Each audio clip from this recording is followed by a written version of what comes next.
हाँ जी। हाँ, नमस्कार दोस्तों। तपस्या the institute of person selection की यूट्यूब प्लेटफॉर्म में आपका स्वागत है। मेरा नाम है विकास कुमार। तो आज क्या है, सॉरी, आज है डे 2 और हम डिस्कस करने वाले हैं अपना 10 साइंस क्वेश्चन और 2 सेट ऑफ DI आज पूरा करेंगे।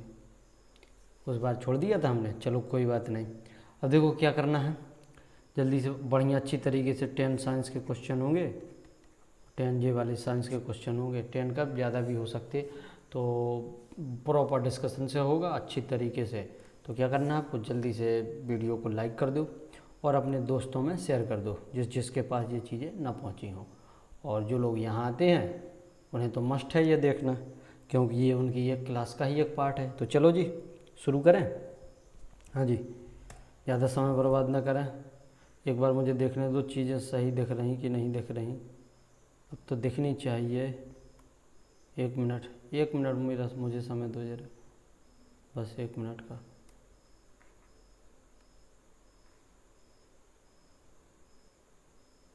पता ही नहीं, चलो जी कोई बात नहीं, देख ही रही होंगी। हाँ जी, तो सबसे पहला क्वेश्चन नंबर 1 क्या करना है। मेरे पास यहाँ लिखने का अब तो काफ़ी समय है, मतलब जगह है, तो मैं यहाँ लिखूँगा और आपको इस चीज़ का क्या लेना है, स्क्रीनशॉट ले लेना है, ठीक है। ये वाली जगह मैं बचा के रखूँगा, ये इतना वाला हिस्सा जहाँ मेरी तस्वीर आ रही है बढ़िया मुस्कुराती हुई रात्रि को डाढ़ी खो जाते हुए। चलो जी कोई बात नहीं, शुरू करें। पर्वतों पर आच्छादित हिमसूर की गर्मी के द्वारा एक साथ न पिघलने का कारण क्या है। जो मतलब कहने का, जो पर्वतों पे जो बर्फ़ जमी रहती है वो सूर्य की गर्मी के साथ एक साथ क्यों नहीं पिघलती। जो ग्लेशियर जमे रहते हैं, ऐसा होना चाहिए कि एक साथ पिघल जाए, ऐसा क्यों नहीं हो रहा। कुछ तो गड़बड़ होगा। 1 मिनट रुकना,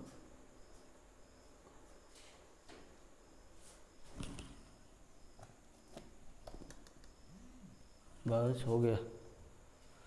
हाँ जी, चलो जी। तो क्या कारण है कि ये एक साथ नहीं पिघलती हैं, ये अति कठोर हो जाती हैं। हो सकता है क्योंकि क्या बर्फ़ जो पड़ी रहती है ना, पर्वत देखी आपने, पर्वतों की बर्फ़ पर्वतों पे बर्फ़ किसने देखी। चलो जी, जो आते हैं यहाँ पे उनमें से पूछ रहे हैं हम। तो क्या होती है, वो बहुत कठोर हो जाती, इतनी कठोर हो जाती, इतनी कठोर कि पत्थर, ये पता है ये पहाड़ काय के बन जाए, बर्फ़ है कि तो ये पहाड़ होती बर्फ़ का, बाद में ये बर्फ़ बन के पत्थर बन जाता है। क्या देखो बच्चों को पढ़ा रहेगा गुरु जी, ऐसा कुछ नहीं है। चलो जी, तो ये ऑप्शन रिएक्ट करो। ये सूर्य से प्राप्त ऊष्मा को परावर्तित कर देती है। सूर्य की ऊष्मा को ये सोखती नहीं, परावर्तित कर देती है। क्या ये कारण हो सकता है? नहीं, ये भी नहीं है। इसकी विशिष्ट ऊष्मा क्षमता काम होती है, काम नहीं बोलेंगे यहाँ पे, कम कम। इसकी विशिष्ट ऊष्मा क्षमता कम होती है। विशिष्ट ऊष्मा क्षमता की बात कर रहे हैं, देखो विशिष्ट ऊष्मा नहीं, विशिष्ट ऊष्मा क्षमता है। चीज़ें थोड़ी सी स्लाइटली अलग होती हैं, वही है विशिष्ट ऊष्मा क्षमता हम बात करेंगे। और इसमें क्या, इसमें संगलन की गुप्त ऊष्मा कम होती है। इसमें संगलन की गुप्त ऊष्मा कम होती है। यदि अधिक होता तो ये वाला ऑप्शन सही हो जाता। तो ये ऑप्शन नंबर सी इसका सही है कि विशिष्ट ऊष्मा क्षमता मतलब है जिस व्यक्ति, मतलब कि जिस वस्तु की विशिष्ट ऊष्मा क्षमता अधिक होगी वो अधिक ऊष्मा ग्रहण करेगी, समझ रहे। और जिसकी विशिष्ट ऊष्मा क्षमता कम होगी वो कम ऊष्मा ग्रहण करेगी, और कम ऊष्मा ग्रहण करेगी तो कम वो, मतलब कि ये गर्म होगी, और कम गर्म होगी तो कम पिघलेगी। तो ये कारण तो ये है। और गुप्त ऊष्मा यदि अधिक वाला सिस्टम होता है यहाँ पे, तो हम इस पर टिक कर सकते थे, क्योंकि आप जानते हो किसी जैसे पदार्थ है, पदार्थ की किसी अवस्था में चेंज होना है तो उसकी जो गुप्त ऊष्मा है उसको पार करनी पड़ती है। और जो क्या होती है, बर्फ़ की जो गुप्त ऊष्मा होती है वो बहुत अधिक होती है, कितनी 80 कैलोरी के आसपास होती है, 80 कैलोरी होती है। और इसकी विशिष्ट ऊष्मा क्षमता कितनी होती है, कितनी होती है, 1/2, 1/2 किलो कैलोरी, किलो कैलोरी नहीं जी, कैलोरी ग्राम, कैलोरी प्रति ग्राम, ठीक है। इसकी विशिष्ट ऊष्मा कितनी होती है, 1/2 कैलोरी प्रति ग्राम होती है। तो विशिष्ट ऊष्मा क्षमता कम होती है और गुप्त ऊष्मा इसकी अधिक होती है। चलो जी, इतना काफ़ी है। एसी को डीसी में बदलने वाली युक्ति को क्या कहते हैं? बताओ जरा, क्या कहते हैं? दोलित, प्रवर्तक, दृष्टकारी, उपयुक्त में से कोई नहीं, तो ये कहते हैं दृष्टकारी। इसे इंग्लिश में कहते हैं रेक्टिफायर। ठीक है, रेक्टिफायर, इंग्लिश में कहते हैं रेक्टिफायर। और एक सवाल और हम आपसे पूछेंगे, ये तो एसी को डीसी में, यदि डीसी को एसी में बदलेंगे तो क्या कहलाता है? बताओ, सबने देखा होगा ये तो। वैसे आपने देखा तो ये भी अभी हम आपको दिखाने जा रहे हैं थोड़ी देर में, मतलब इमेजिन करेंगे, यहाँ तो रखा नहीं है दृष्टकारी। ठीक है, तो डीसी को एसी में कौन बदलता है? इन्वर्टर। कौन? इन्वर्टर। और एसी को डीसी में दृष्टकारी। दृष्टकारी, आपने मोबाइल देखा? मोबाइल का जो एडोप्टर होता है वो कहलाता, वो होता है दृष्टकारी। आपने मोबाइल का एडोप्टर लिया, बोर्ड में खोसा, बोर्ड के प्लग में खोस दिया, और फिर बोर्ड के जो अडोप्टर है उससे एक यूएसबी केबल निकलती है, यूएसबी केबल से डीसी करंट बहता है। बात को समझो, यूएसबी केबल से बहता है कौन सा करंट? DC current. वो अडोप्टर है, क्या कर रहा है? एसी को डीसी में बदल रहा है। तो मतलब क्या है इसका? मतलब ये है कि जो आपकी जो विद्युत धारा है, जो धारा आ रही है सीधे बोर्ड में, वो कैसी आ रही है? एसी। ठीक है, जो अपने जो सर्किट में जो आ रही है विद्युत धारा, वो कैसी है? एसी। एसी धारा होती है प्रत्यावर्ती, एसी को कहते हैं प्रत्यावर्ती धारा। ठीक है, ज़्यादा बात नहीं करेंगे इस पर। एसी कहलाती है प्रत्यावर्ती धारा, और ये डीसी कहलाती है डायरेक्ट करंट। ठीक है, डायरेक्ट करंट। और ये एसी अल्टरनेट करंट। डिस्टकारी धारा, एसी डीसी को डिस्टकारी धारा कहते हैं। ठीक है जी, चलें अब आगे बढ़ें। एक चीज़ और, प्रत्यावर्ती धारा अल्टरनेट करंट होता है, वो बदलता रहता है, इस तरीके से चलता है।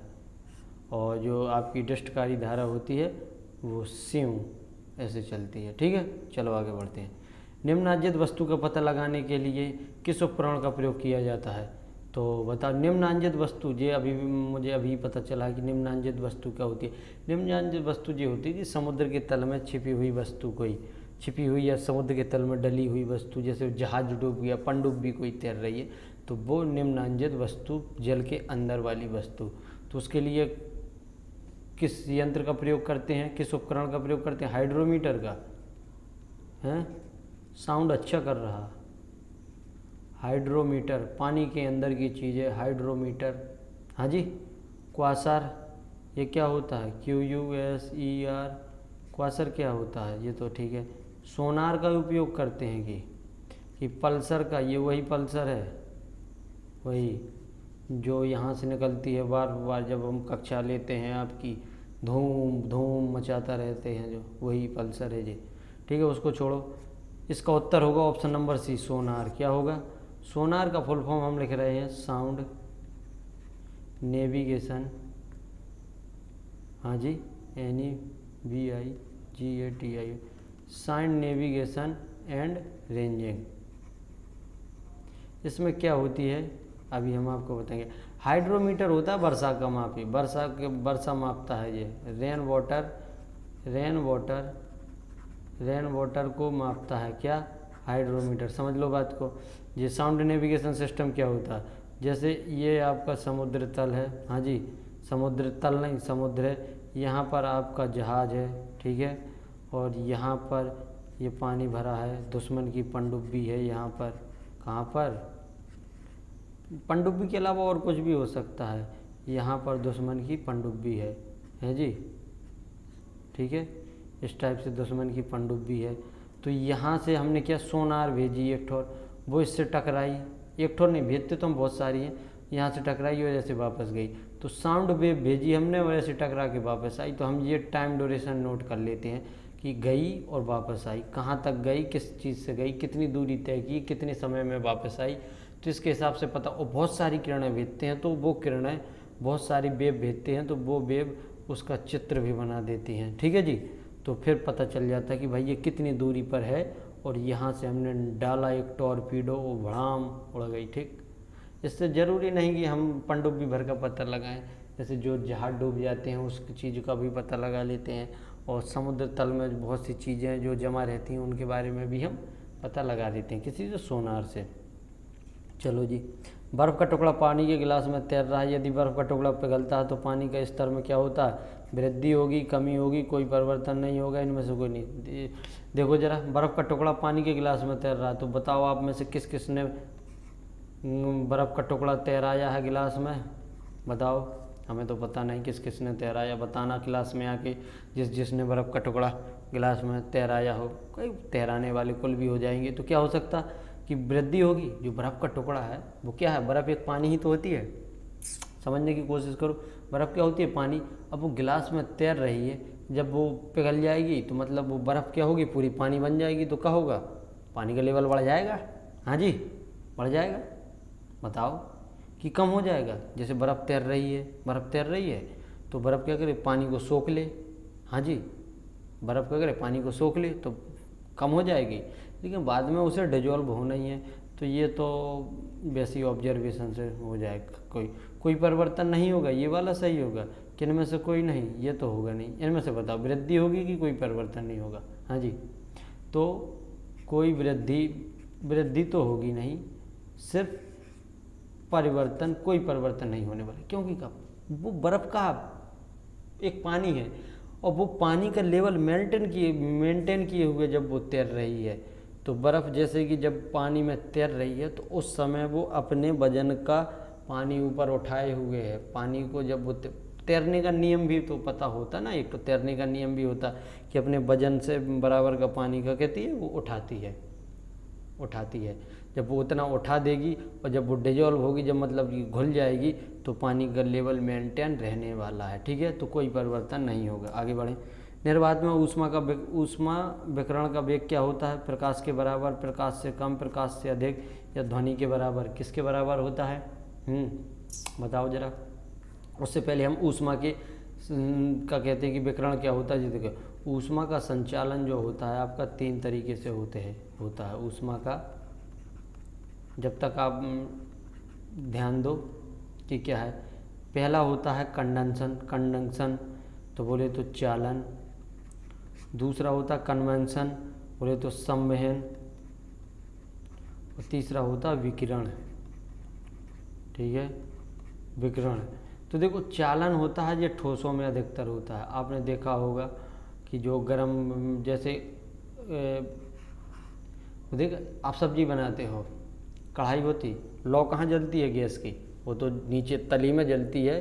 जैसे कढ़ाई है तो वो तो यहाँ जल रही ना लौ, लेकिन इससे क्या हुआ, जो पूरी कढ़ाई गर्म हो जाती है, पकड़ने वाला कुंदा भी गर्म हो जाता है वो पकड़ते, जिससे वो भी। तो इससे फिर कैसे पकड़ते? किसी हद तक मतलब कि पकड़ने वाले से पकड़ते हैं, या फिर किससे पकड़ते? कपड़े वपड़े से पकड़ते हैं। क्यों? क्योंकि ये ठोस के अणु होते हैं जो बिल्कुल एक जगह समीप होते हैं। ये इसने गर्म किया, इसको ऊष्मा के मतलब कि जो वो नियम होता है संचलन का, क्या नियम होता है? उच्च ताप से निम्न ताप की तरफ जाती है। याद रखना हमेशा, उच्च ताप से निम्न ताप की ओर तरफ ऊष्मा संचलित होती है, मतलब कि जाती है, संचरित होती है, ट्रांसफ़र होती है। ठीक है, निम्न ताप की तरफ। तो चालन हो गया। संवहन अक्सर द्रवों में होता है। आप पानी गर्म करना और देखना, उसमें संवहन धाराएं उठती हैं नीचे से। क्या होता है, जैसे पानी के, जैसे पानी को ही, ये कण है, ये कण यहाँ पे, ये कण गर्म हो गया जो ऊपर को उठ जाएगा, ये कण गर्म हो गया जो ऊपर को उठ जाएगा, इसको गर्म कर देगा। ऐसे संवहन धारा ऊपर उठती रहेंगी, जब तक उठती रहेंगी जब तक कि पूरा पानी का टेम्परेचर बिल्कुल समान ना हो जाए। और विकिरण क्या होती है? विकिरण में किसी माध्यम की आवश्यकता नहीं पड़ती है। विकिरण आपकी सीधी सूर्य की किरणों के साथ, सूर्य को मान लो, सूर्य की किरण आ रही है तो उसके साथ वो ऊष्मा भी ला रही है, तो हम कह सकते हैं कि प्रकाश के बराबर ही चाल चलती है। प्रकाश के बराबर ही चाल चलती है। प्रकाश की किरण आ रही है, उसी के साथ साथ ऊष्मा साथ में आ रही है। ठीक है, चलो आगे बढ़ें। पानी के किसी द्रव्यमान को 0 से 10 डिग्री तक गर्म करने पर उसके आयतन में क्या प्रभाव होगा? अनुक्रमांक वृद्धि होगी, अनुक्रमिक कमी आएगी, बढ़ने के बाद कमी होने लगेगी, घटने के बाद वृद्धि होने लगेगी। तो देखो कि क्या होता है थर्मल एक्सपेंशन में, क्या होता है, किसी भी कोई भी मैटर है उसे यदि हम गर्म करते हैं तो गर्म करने पर वो फैलता है, मतलब आयतन में वृद्धि होती है। किस प्रकार की? थर्मल एक्सपेंशन 3 प्रकार से होता है। एक होता है आपका रेखीय होता है, दूसरा कैसा होता है, क्षेत्रीय होता है, क्षेत्रीय, और तीसरा होता है आयतन। मतलब कि रेखीय प्रसार गुणांक, क्षेत्रीय प्रसार गुणांक, आयतन प्रसार गुणांक। इस पर हम फिर कभी चर्चा करेंगे। तो क्या कह रहा है, जब हम पानी को गर्म, पानी एक अलग सी प्रॉपर्टी शो करता है। इसमें देखो क्या है, जब हम पानी को गर्म करते हैं तो वो 0 से 4 डिग्री के बीच में जो आयतन होता है वो क्या करता है, आयतन घटता है। आयतन क्या होता है, जो नीचे लिख रहे हैं हम ये आयतन के बारे में, आयतन घटता है।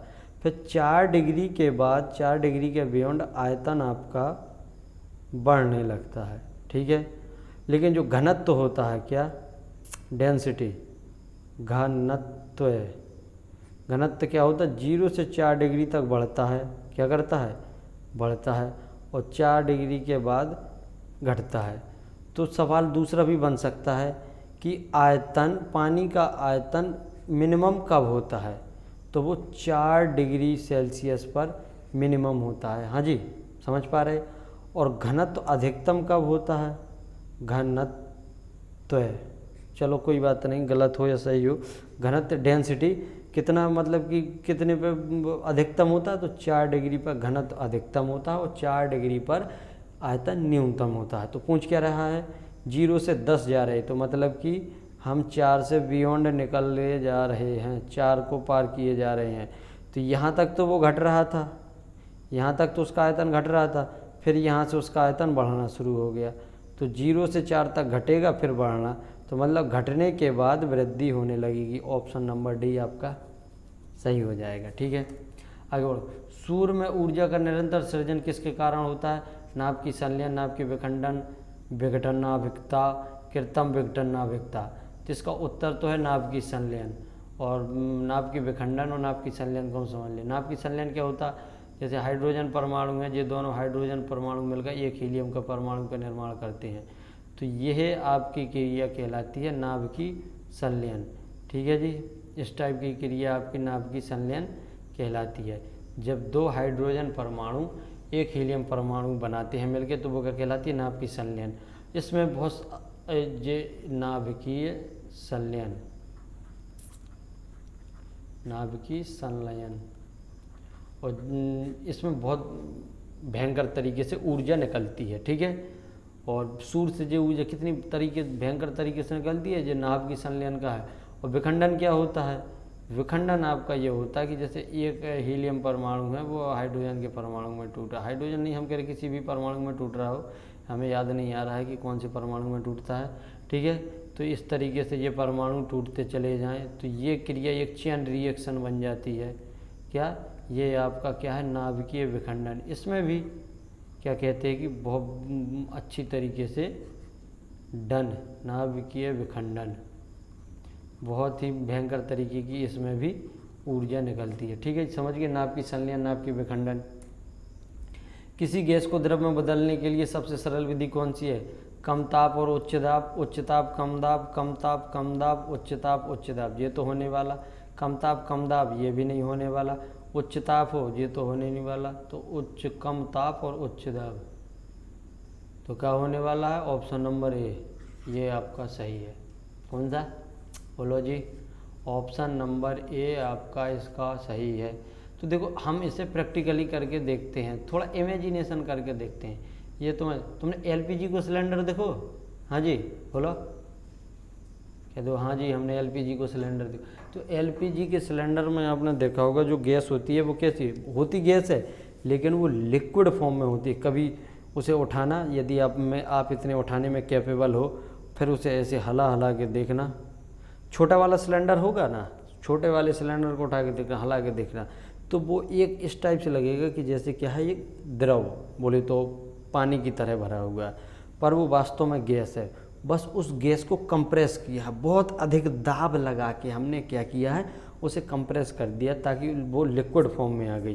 तो ऑप्शन तो इसका ए सही हो गया। तो इसको देखो, जैसे ये गैस के अणु हैं, हम इस पर प्रेशर लगाएं, क्या लगाएं, प्रेशर लगाएं, इस पर प्रेशर लगाएंगे। प्रेशर लगाने से क्या होगा, ये गैस के अणु जो पास हैं, जो दूर दूर हैं, जो नज़दीक आने शुरू हो जाएंगे, नज़दीक आने शुरू हो जाएंगे तो ये एक दूसरे से मिल जाएंगे। हाँ जी, ये एक दूसरे से मिल जाएंगे तो एक बड़े अणु का निर्माण करेंगे। फिर ऐसे करते करते ये इससे ये गैस का लिक्विड का फॉर्म ले लेंगी। ठीक है जी, क्या तो हाँ जी समझ गए। तो आगे बढ़ें अब, चलो इतना ही काफ़ी है। इलेक्ट्रॉन सूक्ष्मदर्शी के माध्यम से क्या देखा जाता है? इलेक्ट्रॉन तथा अन्य सूक्ष्मकण, जीवाणु तथा विषाणु की संरचना।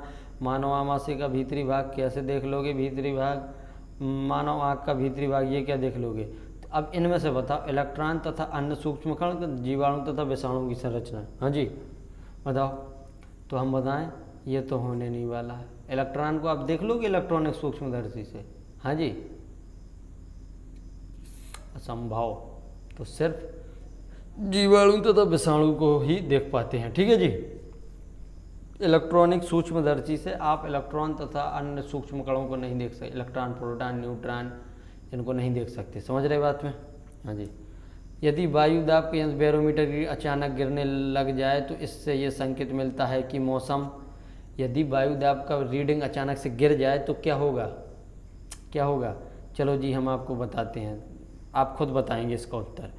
वायु आपकी जो चलती है, कैसी चलती है?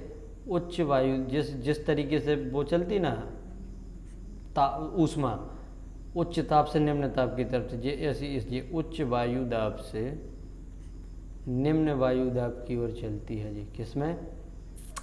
निम्न वायु दाब की ओर चलती है। समझ रहे कि नहीं? तो हम एक सिचुएशन बनाते हैं, ये इस साइड है, ये उच्च वायु दाब है, हाई एयर प्रेशर है, और इस तरफ लो एयर प्रेशर है। तो हवा कैसी चल रही? ऐसी चल रही है, इस तरफ चल रही है हवा। हाँ जी, ठीक है। अब लेकिन अचानक क्या होता है कि बैरोमीटर है, जो बैरोमीटर का पारा यहाँ चढ़ा था वो अचानक से गिरने लगा, अचानक से यहाँ आ गया। तो क्या हो गया? जो उच्च वायु दाब वाला क्षेत्र था वो अचानक से निम्न वायु दाब वाला क्षेत्र बन गया। हाँ जी, जैसी अचानक से निम्न वायु दाब वाला, तो खरमंडल से मच जाएगा, अचानक से गड़बड़ सी वातावरण में उत्पन्न हो जाएगी। है जी, वातावरण में अचानक सी गड़बड़ हो जाएगी। जब इसी गड़बड़ हो जाएगी तो क्या होगा? जहाँ अधिक उच्च वायु दाब क्रिएट हुआ है वहाँ से क्या होगा?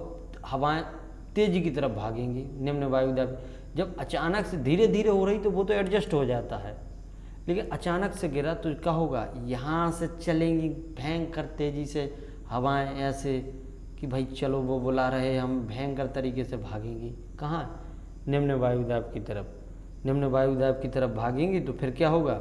अत्यधिक तूफानी, मतलब आंधी आना शुरू हो जाएगा। ठीक है। और भी सवाल पूछता है, जैसे धीरे धीरे गिर रहा है तो फिर क्या होगा? धीरे धीरे गिर रहा है तो क्या होगा? बारिश होने की संभावना होगी। क्या? बारिश हो सकती है। और यदि धीरे धीरे बढ़ रहा है तो मौसम साफ रहने वाला है। मौसम साफ रहने वाला है। लेट तो नहीं हो रहे हम? चलो कोई बात नहीं। रेफ्रिजरेटर में शीतलन किस प्रकार होता है? फ्रिज में जमी हुई बर्फ द्वारा, संपीड़ित गैस का सहसा प्रसार द्वारा, वाष्पशील द्रव के वाष्पन द्वारा, इनमें से किसी के द्वारा नहीं। तो बताओ इसमें क्या है उत्तर? तो फ्रिज क्या होता है? फ्रिज जैसे ये बना है, और आपको हम बता दें, जैसे ही फ्रिज का दरवाज़ा हम बंद करते हैं तो उसकी लाइट बुझ जाती है। बुझ जाती कि नहीं? अब वो लाइट बुझ गई तो अंधेरे में क्या होता है? हाँ जी बोलो। अंधेरे में आप देख नहीं पाते हो, अंधेरे में वहाँ पे बर्फ़ गिरती है धीरे धीरे ऐसे, और वो बर्फ़ गिरती रहती है कहाँ से? ऊपर से। एक फिल्म देखी है आपने जिसमें फ्रिज में पूरी दुनिया बसी हुई है? ना देखी हो तो ठीक है, ना देखी हो तो अभी मत देखना, देख लेना जब टाइम हो। तो देखो बर्फ़ गिर जाती है तो चीज़ें ठंडी पड़ जाती हैं। हाँ जी, और आचार्य जी का बच्चा समझो का बिल्कुल नहीं हैं, तो ये तो होगा नहीं। तो क्या होता है? ये भी नहीं होता। इसका होता वाष्पशील द्रव के वाष्पन द्वारा। समझो जरा क्या है? ये कुछ वस्तुएं यहाँ रखी हैं, इसमें कुछ ना कुछ तो ऊष्मा होगी। हम वस्तुएं रखते हैं फ्रिज में क्या? ठंडे करने के लिए। कुछ ना कुछ तो ऊष्मा होगी। जो ऊष्मा होगी और यहाँ से एक शीतलन इस तरीके से, मतलब ठंडी गैस जाती है तो इससे ऊष्मा होगी इसमें, तो भाप निकलेगी, और ये वाष्पीकरण होगा। इसका वाष्पीकरण होगा तो ये ऑब्जर्व कर लेंगे। ये कॉइल ये लगी रहती है, जो ठंडी गैस आ रही है, जो ऑब्जर्व कर लेंगी, और ये अपनी ऊष्मा को विकृत करती रहेंगी, निकालती रहेंगी, ये ऑब्जर्व करती रहेगी, और धीरे धीरे ये ठंडी होना क्या है? हाँ जी, ठंडा होना क्या है, मतलब कि ऊष्मा खोना है। ऊष्मा खोना ही तो ठंडा होना कहलाता है जी। ठीक है, तो ऊष्मा खो दिया उसने तो वो ठंडी हो गई। चलें जी, तो इसका उत्तर का है ऑप्शन सी, वाष्पशील द्रव के वाष्पन द्वारा एनर्जी कम गई। पता है हमें भी। लघु तरंगों के प्रसारण को दीर्घ तरंगों के प्रसारण की अपेक्षा अच्छी तरीके से सुन सकते हैं, क्यों? दीर्घ तरंगों की अपेक्षा लघु तरंगों में अधिक ऊर्जा होती है। लघु तरंगों पर वायुमंडलीय विक्षोभ का प्रभाव नहीं पड़ता है। लघु तरंग के प्रसार निकटतर रेडियो केंद्रों द्वारा किए जाते हैं। परंपरा से लघु तरंगें लंबी दूरियों के लिए और दीर्घ तरंगें छोटी दूरियों के लिए आरक्षित हैं। ऐसा कुछ नहीं है। इसका उत्तर है ऑप्शन नंबर ए।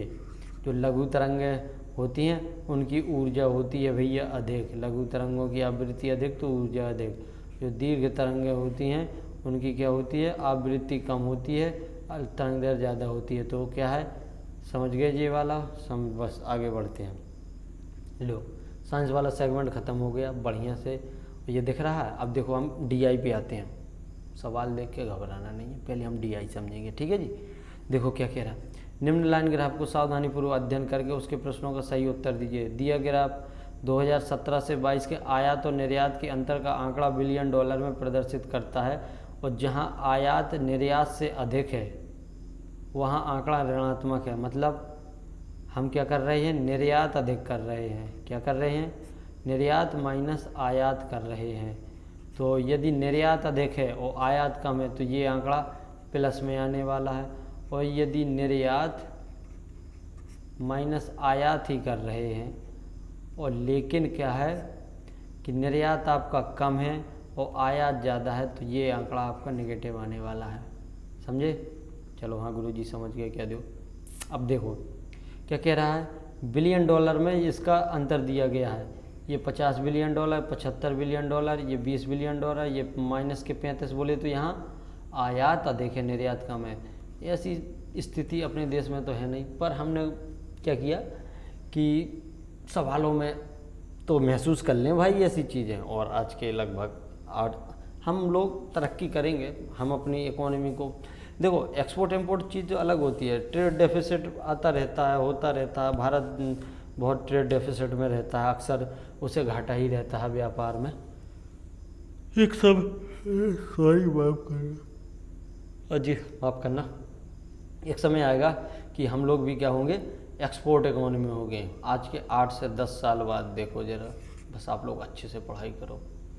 और मतलब कि क्या है, हम ही लोग तो आगे 8 से 10 साल बाद आप लोग हम लोग ही तो मतलब कि देश के युवा वर्ग हैं जो वही तो काम करने वाले हैं। हम अच्छी तरीके से काम करेंगे, मैन्युफैक्चरिंग बढ़िया बढ़िया चीज़ ऐसी मैन्युफैक्चर करेंगे तो क्या होगा, देश के में जो अपना वो होता है एक्सपोर्ट बढ़ जाएगा, एक्सपोर्ट। ठीक है, तो जी शुरू करें। अब पहला सवाल क्या कह रहा है, यदि 2017 में, पेन ले लें, पेन कहाँ हो, यदि 2017 में कुल 600 बिलियन डॉलर का आयात हुआ हो तो 2017 में निर्यात कितना किया गया है। 2017 600 बिलियन डॉलर का आयात हुआ है, आयात 600 बिलियन का हुआ और निर्यात देखो प्लस है, निर्यात अधिक है तो क्या होने वाला है, 650 का निर्यात होने वाला। ऑप्शन नंबर ए, बिल्कुल सरल सवाल, कोई दिक्कत वाली बात नहीं। यदि 2019 का आयात 2020 के निर्यात के समान हो, हाँ जी ध्यान से समझो, 2019, ये थोड़ा सवाल अच्छा लग रहा है, 2019 और 2020। ठीक है, हम क्या करते हैं, आयात निर्यात, ठीक है, आयात निर्यात ऐसे लिखते हैं।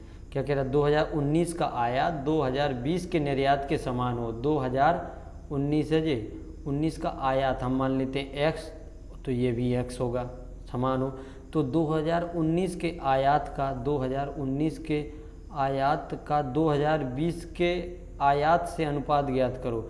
ये हम मान लेते हैं y, तो हमको x/y ज्ञात करना है कि अनुपात ज्ञात करो। यदि 2019 में कुल निर्यात 400 बिलियन डॉलर हुआ हो, 2019 में कुल निर्यात कितना हुआ हो, 400 बिलियन डॉलर, वो भी क्या, कुल निर्यात हुआ है आपका 400 बिलियन डॉलर। ठीक है, और देखो 2019 की बात कर रहा है, 2019 प्लस का डेटा है, निर्यात मतलब अधिक है, निर्यात अधिक है इसमें, वो आयात कम है। तो क्या कह रहा, आयात कितना होगा, 380 होगा, इसका आयात क्या होगा 380 होगा कि नहीं, तभी तो 20 का अंतर आएगा। जब ये x है ये x है तो मतलब ये भी 380 होगा। हाँ जी। अब पूछ के रहा यदि 2019 में कुल 400 बिलियन का आयात हो तो हमें x और y निकालना है। x 380 तो अपने पास आ गया x का मान, अपन y ये हमको निकालना है।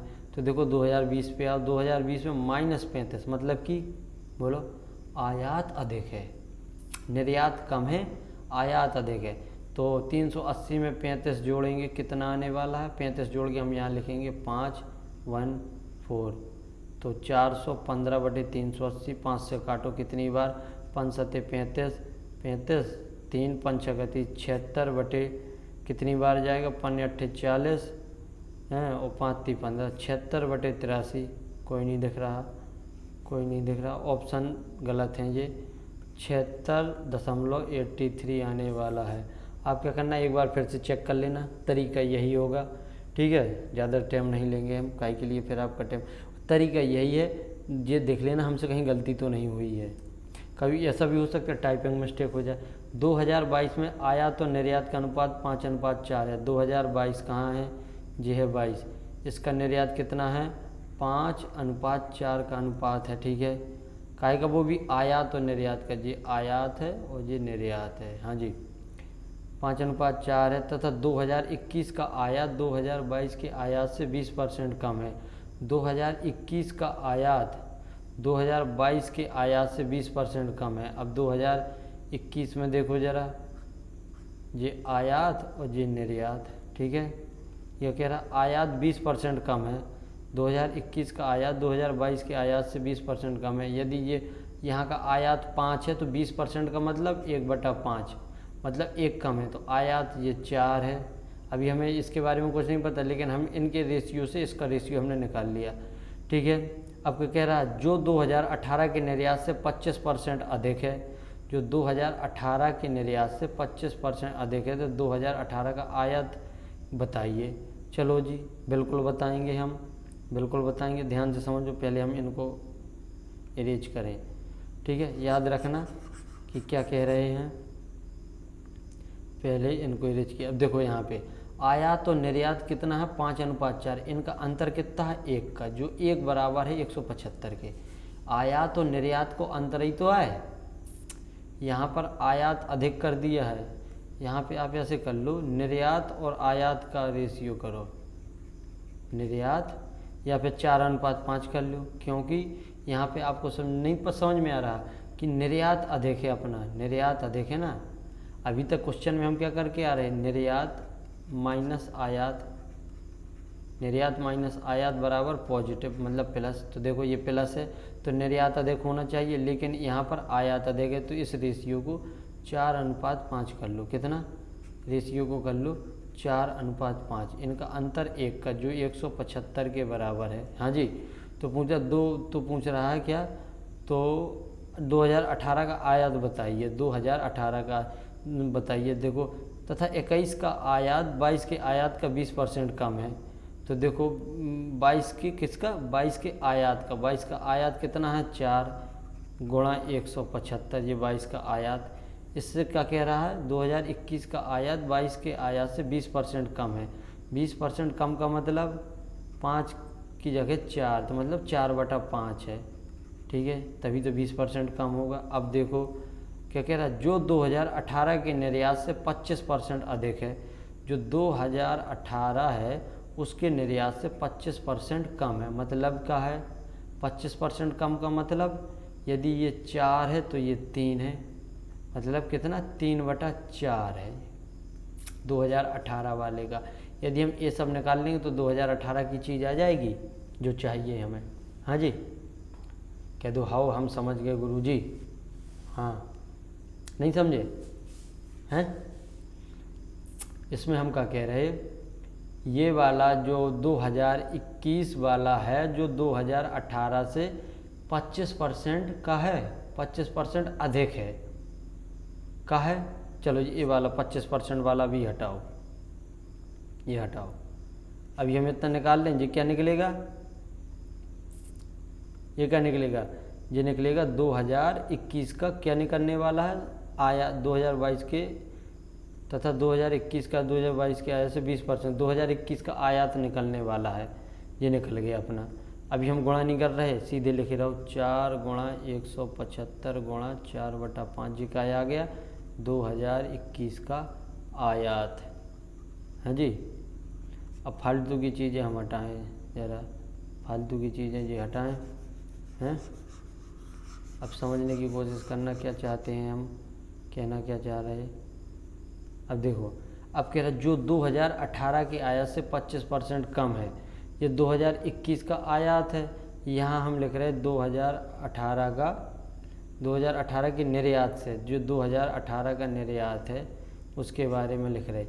2018 का निर्यात से 25% अधिक है। यदि ये 4 है तो ये वैल्यू किसके बराबर है, 5 के बराबर है। इसका और इसका अनुपात कितने का है, 4:5 का अनुपात है। तो मतलब 5 की वैल्यू ये है, तो 4 की वैल्यू याद करना पड़ेगा। तो 4 गुणा 175 गुणा 4/5 गुणा कितना करना पड़ेगा, 5 का भाग देना पड़ेगा और 4 का गुणा, तो मतलब 4/5 करना पड़ेगा। जी के आ गया है 2018 के 25% कम है। जी का आ गया 2018 का निर्यात आ गया अपने पास। अब काटा कूटी करो, 25 पचम 25 और 25 छक 25 सत्ते 175, 7 चौके 28 गुणा 8 16, 28 गुणा 8 गुणा 16 जी आ गया। ठीक है, 25% तो 2000, तो क्या कह रहा है 2000 निर्यात 25%, तो 2018 का आयात ज्ञात करना। ये तो निर्यात निकला 2018 का। आयात क्या है, आयात कम होगा इससे, -75, पहले गुणा कर लो, 28 गुणा 16 कितना होगा। ये तो देखो ज़रा, मुझे तो लगता कहीं गलती की हमने, क्योंकि या तो फिर ऑप्शन सही नहीं आ रहे। चलो हम पहले देखते हैं। 28 गुणा 16 तो कितना, 16 दूना 32, 320, 16 अट्ठे 128, तो आने वाला है 8 और 4 448, तो जी आ गया। 18 25, तो 18 का आयात ज्ञात करना है। 2018 का आयात क्या होगा, ये तो निर्यात आया, निर्यात देगा तो 75 घटाओ, इसमें 75 घटाओगे तो वो तो बिल्कुल भी नहीं आने वाला इसके बराबर। तो हमने कहीं गलती की है, या फिर क्या किया है, देखो फिर से करते हैं। 2022 में आयात तो निर्यात का अनुपात है 4:5। 2022 को आयात तो निर्यात कितना है, वही तो ये सवाल फिर बाद में पूरा गड़बड़ हो गया, निर्यात आयात आयात निर्यात करके। तो इस सवाल को हटाओ, लगाने का तरीका यही होगा, ऑप्शन भर मैच नहीं कर रहे हैं, बाकी सब वही है। ठीक है, ये हटाओ।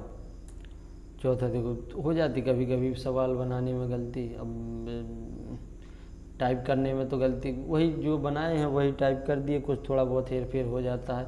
तो देखो 2018-2019 की आयात का औसत $400 बिलियन है। 2018-2019 इसका और इसका आयात का कितना है औसत, 2018 का और 19 का कितना है औसत, $400 है तथा 2019 और 17 का निर्यात का औसत 2017 है, मतलब कि 385 है। कितना, 385 है, जो निर्यात है। क्या है ये, निर्यात है। वो भी काएगा 2019 और 17 का। और ये क्या है, आयात है, किस किस का, 2018 और 19 का। ठीक है, 2018-19 का आयात है और ये निर्यात है। 2017 में कुल निर्यात 385, तो लो अब तो हो गया सवाल, ये 385 है तो ये भी 385 होगा, हाँ जी 350। 2017 में कुल $300 है, तो 2018 का आयात ज्ञात करो, हाँ जी। अब देखो 2018 का आयात ज्ञात करना है अपन को। 2017 को 385, 2019 को निर्यात कितना होगा 385। अब देखो यहाँ आओ 2019 को क्या होगा, निर्यात कितना होगा 385, और निर्यात अधिक है 2019 में, निर्यात का है अधिक है, तो आयात का हुआ 365।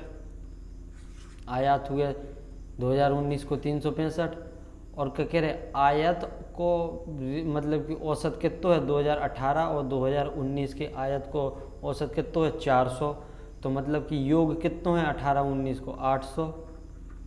अब 800 में से 365 घटा दें हैं। देखो अब ये मत कहना कि नहीं समझ में आ रहा है, औसत हमने बहुत अच्छी तरीके से करवाओ तुम्हें। तो 365 घटा दें तो कितना बचे यहाँ पे, 300 घटा दो तो 500 बचे, और 500 में से 65 घटा दो तो कितना बचे, 435 बचे। 435 जो 400 शायद ये होगा, ऑप्शन कोई सही नहीं है तो 435 टाइपिंग मिस्टेक होगी। 435 ऑप्शन नंबर ए सही हो जाएगा, इसे कर लो 435। ठीक है, बढ़ें आगे। सभी 6 वर्षों का आयात निर्यातों का औसत ज्ञात कीजिए। सभी के अंतर हैं जो, इनके औसत ज्ञात करने हैं। ठीक है, जो माइनस दे ई को मतलब जो नहीं है कि तुम घटा रही हो, घटाने नहीं है, ये सिर्फ डिफरेंस लेना है हमको, तो ये भी एक डिफरेंस है। ठीक है, तो सबको जोड़ के और फिर भाग दे देना है, जितने कितने 6 ऑब्जर्वर हैं तो 6 ऑब्जर्वेशन से भाग दे देंगे। आगे देखो, ये ग्राफ को समझो। नीचे प्रदेश राठनगर की जनसंख्या प्रतिशत वृद्धि दर्शाइए। ग्राफ का सावधानी से अध्ययन करके प्रश्नों का सही उत्तर दीजिए। प्रतिशत वृद्धि या कमी क्या, पिछले वर्ष की जनसंख्या माइनस इस वर्ष की जनसंख्या बटे पिछले वर्ष की जनसंख्या गुणा 100। कुछ अच्छा प्रोफेशनल करने का प्रयास किया है हमने इसमें, चलो कोई बात नहीं। यदि जनसंख्या में कमी प्रदर्शित करती है तो इसका मतलब यह है कि जनसंख्या पिछले वर्ष की तुलना में कमी हो रही है और आंकड़े ऋणात्मक होंगे। जैसे ये आंकड़े ऋणात्मक है, ये ऋणात्मक है, तो ये क्या है, यहाँ पर जनसंख्या की कमी हो रही है। तो चलो जी बढ़ें प्रश्नों के साथ। तो देखना क्या है, यहाँ पर 50% की वृद्धि हो रही है, यहाँ पर 75% की, यहाँ पर 20% की, यहाँ पर पिछले वर्ष की तुलना में 35% की कमी हो रही है, और यहाँ पर पिछले वर्ष की तुलना में 75% की कमी हो रही है, और यहाँ पर पिछले वर्ष की तुलना में 175% की वृद्धि हो रही है। इसका मतलब ये नहीं कि पहले ये 75 से 0 आया, पिछले वर्ष की तुलना में हो रही है, उसने साफ साफ बोला है। देखो, यदि जनसंख्या कमी दर्शाती है, इसका मतलब यह है कि जनसंख्या पिछले वर्ष की तुलना में कमी हो रही है। ठीक है, चलो आगे देखो। देखो इसके ऑप्शन भी नहीं लिख पाए हमने। अधिकतम वृद्धि किस दर्ज की गई, किस वर्ष दर्ज की गई, साफ साफ दिख रहा, इस वर्ष दर्ज की गई, यहाँ से यहाँ पहुँच गए। हाँ जी, ठीक है, तो 2022 इसका उत्तर होने वाला है।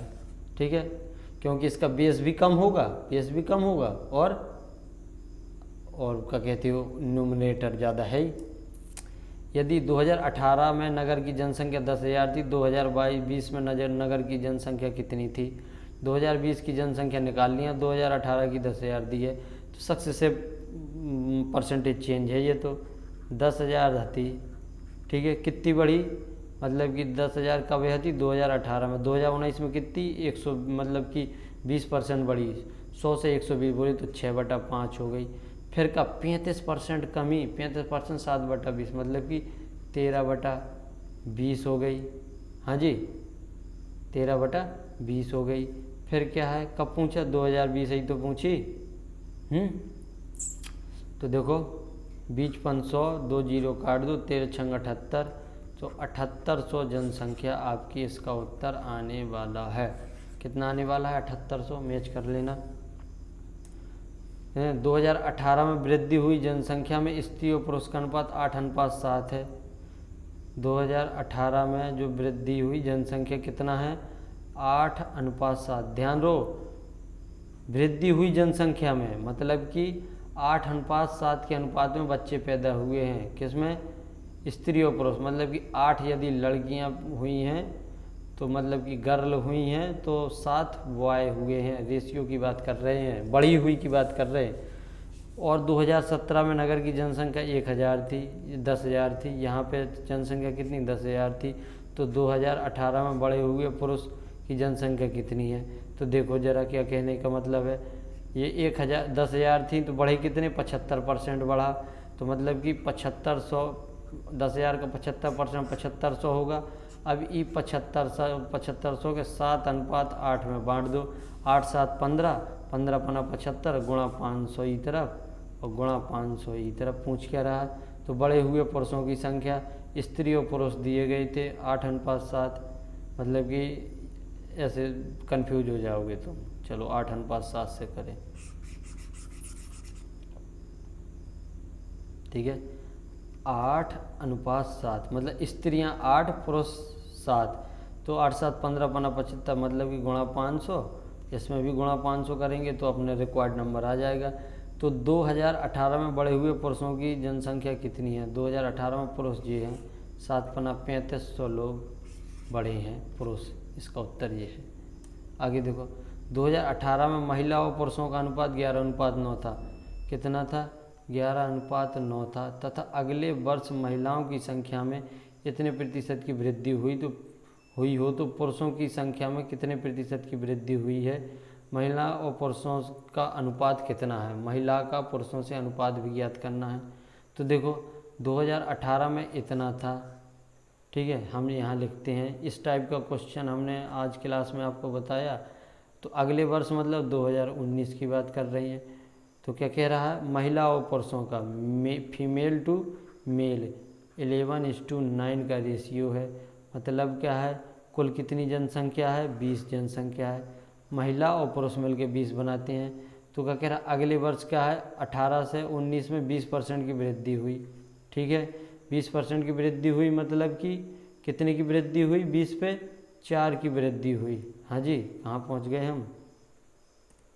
कितने की वृद्धि हुई? 4 की वृद्धि हुई। 4 की मतलब कि 2019 में हमारे पास कितनी जनसंख्या हो गई? 24, वो भी रेशियो में। 2018-2019 की जनसंख्या का रेशियो 20:24 हमने मान लिया। अब देखो क्या कह रहा, तो पुरुषों की संख्या में वृद्धि कितनी हुई? महिलाओं की संख्या में वृद्धि हुई 11.1/9%। 11.1/9% होता है आपका 1/11, सॉरी 1/9 होता है। हाँ जी, महिला और 2000 और पुरुषों का अनुपात इतना है, तो ये तो फिर गड़बड़ हो जाए। 11:1/9 नहीं, 9:1/11 आना चाहिए, नहीं तो बहुत ही कॉम्प्लिकेशन हो जाएगा। या फिर मेल टू फीमेल कर लो, यहाँ पुरुष कर लो, मेल टू फीमेल कर लो, मेल टू फीमेल, ठीक है, ये मेल हैं और ये फीमेल है, ठीक है, मेल टू फीमेल। तो क्या कह रहा है? 11 से 1/9 फीमेल, कितना बढ़ा? कितना बढ़ा? मतलब कि 9 से 10 हो गया। कितना हो गया? 10 हो गया। हाँ जी, ठीक है। वो सवाल जिस हम सोच रहे थे वैसा नहीं बन रहा वो, मतलब कि उत्तर तो इससे भी आ जाएगा, पर हम वो सोच रहे थे वैसे जिस टाइप से बनाया था। अब हम अगली बार से रखेंगे। तो मतलब क्या है? महिलाएं फीमेल कितनी हो गई? 10। अब मेल देखो, ये 10 हो गए तो ये 14। तो पूछ रहा है तथा महिला तो पुरुषों की संख्या में कितने प्रतिशत की वृद्धि हुई? पुरुष कितने हैं? 11। 11 से कितने भाई? 14, मतलब 4 की वृद्धि भाई कितने पे? 11 पे। हाँ सॉरी, 3 की वृद्धि भाई, 3 की वृद्धि भाई 11 पे। आपको मालूम है 1/11 होता है कितना? 9.09%। अब 3 चाहो ने तो 3 को गुणा इधर और 3 को गुणा इधर, तो बोले तो 27.27% उत्तर इसका आने वाला है। और तथा महिला और पुरुषों का अनुपात कितना है? तो सीधे दिख रहा है 7:5 का अनुपात है। हाँ जी, क्या दो चीज़ें आ गई समझ में, ठीक है। तो चलें आगे बढ़ें। हाँ जी, अब का चीज़ें लियो समाप्त हो गई, बस इतना ही था आज के लिए। और थोड़ा एनर्जी कम रही हमारे पास, एनर्जी कम रहने का कारण बहुत होता, क्लास में बताएंगे, ठीक है। समय कितना होगा ये भी हम आपको नहीं बताएंगे, पर रात्रि है, ठीक है। ये वीडियो अपलोड हो जाएगा, अभी हम किए दे रहे हैं, ठीक है। तो चलते हैं भाई, गुड नाइट, जय भोले की, खुश रहो, पढ़ते रहो, मस्त रहो। और हाँ, वीडियो को लाइक भी कर दो यार, शेयर वेयर कर दो और चैनल को सब्सक्राइब भी कर दो, कहा है, ठीक है। बाय।